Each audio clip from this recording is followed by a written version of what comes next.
ఏమండి, నేను షాపింగ్కి వెళ్ళాలి, నాకు అమౌంట్ ఇవ్వండి. హలో, అరే మా భార్య అసలు షాపింగ్కి నన్ను ఎప్పుడు కూడా పైసలు అడగదురా. అసలు ఆమెకు షాపింగ్ అంటేనే ఇష్టం ఉండదు.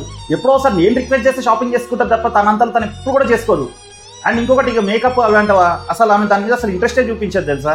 నార్మల్గా ఎట్లుంటుందో అట్లనే ఉంటుంది.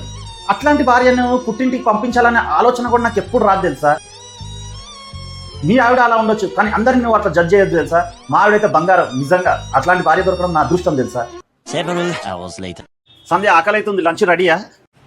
ఓ మా ఆయన అయితే బంగారం, నిజంగా నా అదృష్టం తెలుసా మా ఆయన దొరకడం. ఇంట్లో వంట అన్ని పనులు మా ఆయనే చేస్తాడు. తను వండుకోవడమే కాకుండా తను వండి నాకు కూడా పెడతాడు తెలుసా. ఇటున్న పుల్లాటు పెట్టనీయాడు. ఇక షాపింగ్ అంటావా, షాపింగ్ అయితే 5,000 తక్కువ ఎప్పుడు ఇయ్యాడు. అసలు క్రెడిట్ కార్డే ఇచ్చేస్తాడు, వాడుకోపో అని చెప్పనని. ఇక మేకప్ వగైరా అంటావా, దగ్గరుండి మరీ చేయిస్తాడు. ఇట్లా రెడీ అయితే నువ్వు బాగుంటావు సంధ్య అని చెప్పనని తెలుసా.